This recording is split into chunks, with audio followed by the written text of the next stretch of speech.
Pues muy buenos días. ¿Qué tal? Buenos días. Bueno, ¿cómo ves la fotografía después de haber pasado bancos centrales y cuál es el posible plan a medio plazo de estos bancos centrales en el que Schnabel ha dicho que daría una subida y Jamie Dimon ha dicho no puede haber terminado el movimiento de subidas? ¿Crees que ha terminado el movimiento de subidas? ¿Crees que la economía no puede aguantar algún movimiento de subida más? Sí, la economía puede aguantarlo. Lo que pasa es que yo creo que en la Reserva Federal cada vez están más nerviosos pensando en romper algo porque no se suben los tipos de interés de 0 a 5,50 sin que eso termine teniendo consecuencias, ¿no? Y entonces, bueno, de momento se palpan la ropa en la Reserva Federal diciendo que simplemente van a mantener los tipos altos durante más tiempo, ¿no?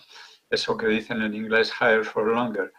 Eh, pero la verdad es que la otra posibilidad, la de que llegara al 6%, queda abierta porque tenemos una situación que sigue siendo muy complicada. Aunque el ahorro acumulado durante la pandemia, al que estabas haciendo alusión antes, fue enorme en Estados Unidos, 3 billones, o sea, 3 trillones de euros, y en España a escala es que fue muy parecido, 140 a 150 mil millones de euros. Bueno, en el caso americano era de dólares, obviamente, ¿no?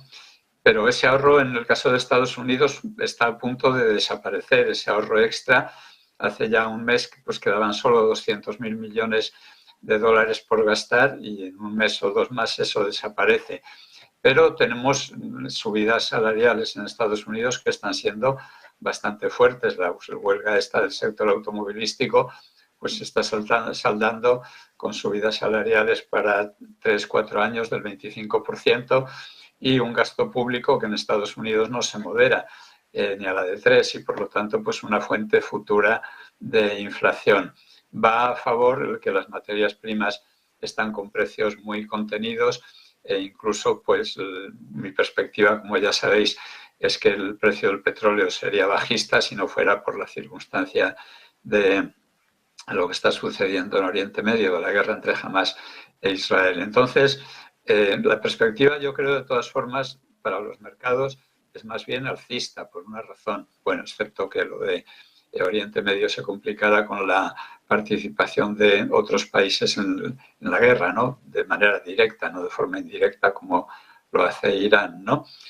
Pero el mercado ahora mismo está convencido de algo por lo que apostó en numerosas ocasiones durante el último año y medio, que es el famoso pivot, es decir, que la Reserva Federal pronto empezaría a bajar tipos de interés y ahora mismo la euforia que se detectaba estos dos últimos días es señal de que el mercado de nuevo se ha tomado esa medicina y eso pues puede llevar los mercados, en concreto las bolsas, muy arriba y los tipos de interés de largo plazo todavía más abajo de donde están. Decía ayer, o antes de ayer, yo creo que fue ayer, G. Pinado de la Fed de Atlanta, que la economía estadounidense se está frenando. No hasta llegar a rozar el suelo, pero frente al 4,9, la última estimación llegaba ya a estar en el 1,4 y la media en el 0,8. ¿Se está frenando la economía de Estados Unidos?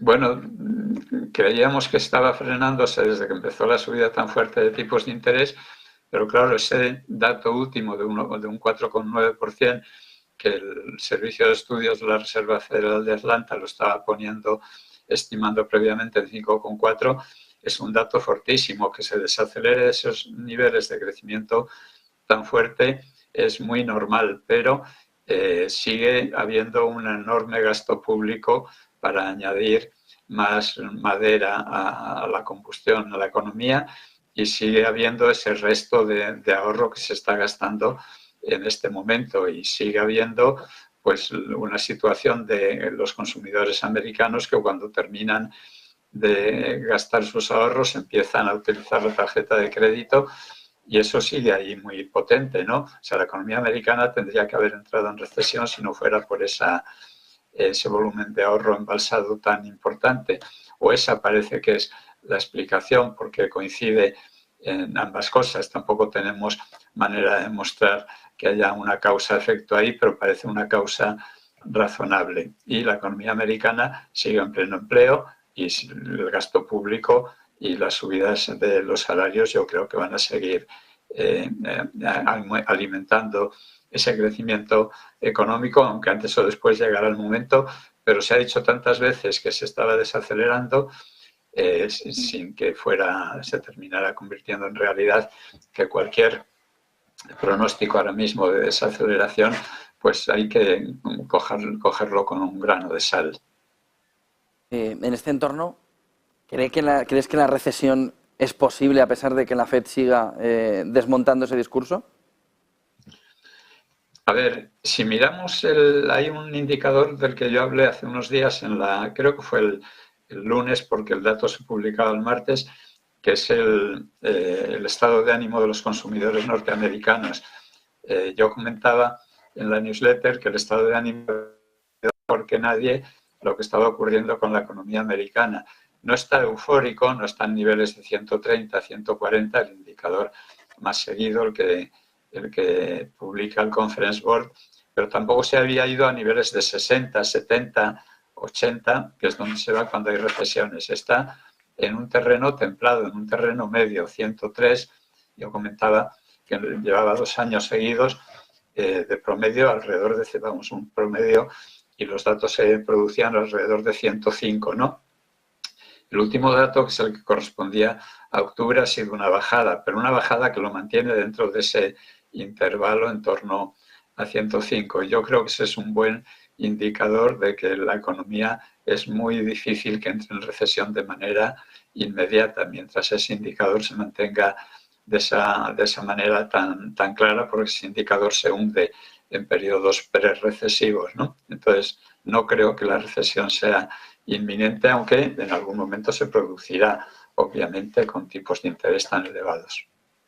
En este entorno, beneficios empresariales, estamos conociendo esta semana un 20% más o menos de empresas con sus resultados. Ayer vimos los de Apple, que sobre todo marcaban una campaña de Navidad complicada. ¿Cómo estás viendo los beneficios empresariales? Y sobre todo, ¿nos pueden dar una fotografía de un 2024 complicado, sobre todo por la demanda interna? Sí, complicado sí, pero no catastrófico. Y los que se están publicando los estoy viendo razonablemente buenos, ¿no? Aunque hubo algún día con alguna tecnológica que el mercado se lo tomó a la tremenda, pero no veo grandes complicaciones tampoco por ahí, aunque los costes financieros en las empresas van a ir aumentando. La mayoría de las empresas están endeudadas, igual que la mayoría de los estados, a tipos bajísimos, con lo cual el coste financiero medio pues está siendo todavía muy bajo, pero claro, eso se va renovando a tipos cada vez más altos y eso irá impactando en las cuentas de resultados de las empresas, los aumentos salariales también, pero mientras el consumo siga tirando, las empresas mantienen su capacidad de fijar precios y por lo tanto de mantener resultados. Gracias, Juan Ignacio Crespo, por acompañarnos. Buen día y buen negocio, Juan Ignacio, y buen fin de semana. Igualmente, gracias. 8:57 de la mañana, titulares del día.